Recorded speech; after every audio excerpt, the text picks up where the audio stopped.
Ladies and gentlemen, imagine a machine so bizarre, so charming, and so confidently over-engineered that even modern RV designers would stare at it and whisper, "Who hurt you?" Today, we're talking about the glorious sifting of a 1938 International D15 truck and the absolutely unhinged 1936 Curtiss Aerocar trailer, a combo that looks like it escaped from an aviation museum and decided to try road life just for fun. And trust me, this thing doesn't just roll. It makes an N2-day entrance. Before we dive in, hit that subscribe button like my uncle hits the gas pedal when he sees cheap fuel, aggressively and with zero hesitation.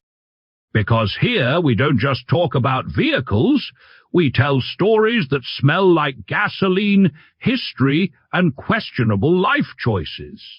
Now, let's rewind to the late 1920s and 1930s, a time when innovation was booming, rules were optional, and engineers clearly had too much imagination and not enough supervision.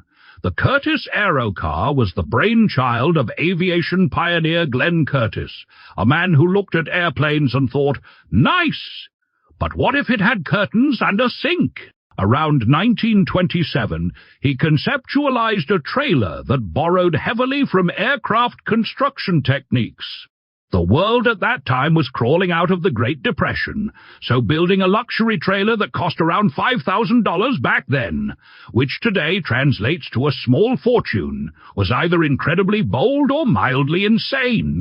This wasn't for the average family, this was for dreamers, wealthy adventurers, or people who looked at a normal caravan and said, "No thanks, I prefer my trailer to feel like a flying machine that forgot how to fly." The Aerocar itself had no traditional chassis. Yes, you heard that right. Instead, it used an oak frame with tensioned wire. Basically, it was held together like a very confident piece of furniture. The exterior combined masonite panels and fabric covering, echoing aircraft fuselage design.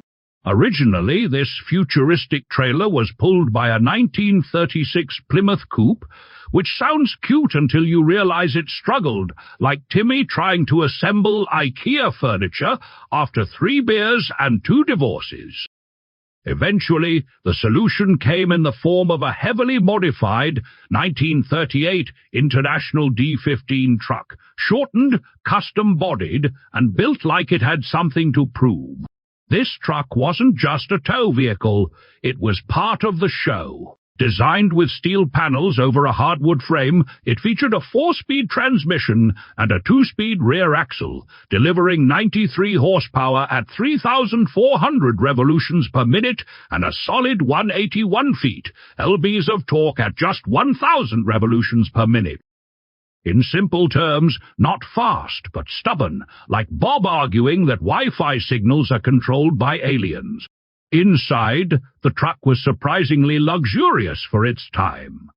It could seat 7 passengers, originally chauffeur-driven, because apparently this setup wasn't just transportation. It was a lifestyle. The rear seat folded down, side windows had pull-down blinds, and there was even a small sink cleverly hidden in an exterior compartment. Add to that a Delco generator powering the whole system and an intercom connecting truck and trailer, and suddenly you realize this was basically a 1930s smart home on wheels. The full length of this rolling spectacle stretched to about 35 feet, 10 meters, with a total weight nearing 5 tons, around 4,536 kilograms. Not exactly something you casually park at the grocery store unless you want to become the main event. And here's the best part.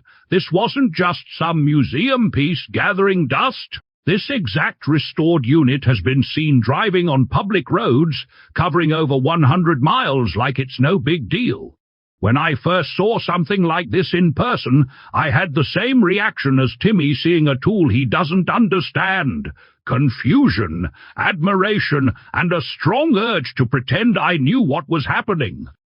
What makes this combination truly fascinating is not just its engineering, but the philosophy behind it. Aviation influenced road travel, luxury merged with experimentation, and comfort was pursued without asking permission from practicality. The Curtiss Aerocar feels like a flying machine that simply chose to stay on the ground. Timmy once told me he could build something similar in his backyard using plywood and optimism. 2 days later, he had a chair with 3 legs and emotional damage. Meanwhile, this 1930s creation still drives. Compared to other travel solutions of the era, this setup was in a league of its own. Most trailers of the 1930s were simple, boxy, and built with straightforward material. They focused on function, not imagination. The Aerocar ignored that entirely. It introduced aircraft-style construction, advanced suspension thinking through its unique hitch, and a level of comfort rarely seen at the time. Even today, many modern RVs struggle to match that originality.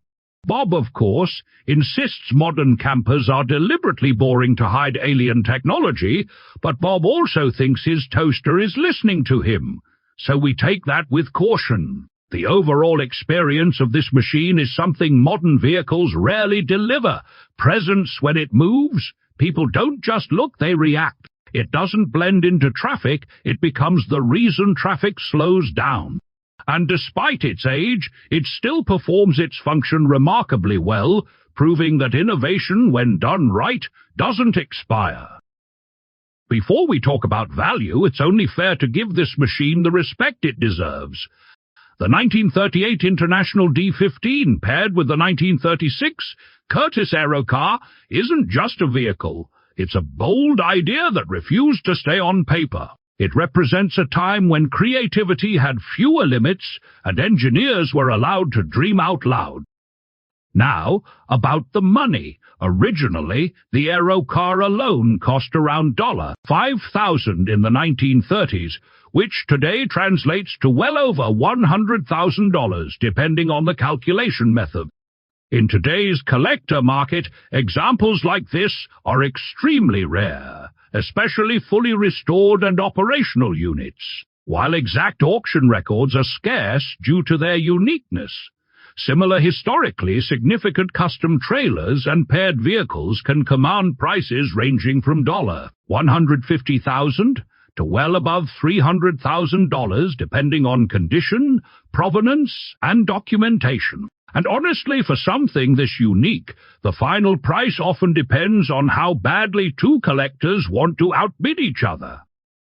And finally, a little advice. If you ever feel like your project is too weird, too ambitious, or too unrealistic, remember this machine existed, survived, and still drives. So go ahead, chase your crazy ideas, just maybe don't let Timmy help. And definitely don't ask Bob for technical advice unless you want a lecture about extraterrestrial suspension systems.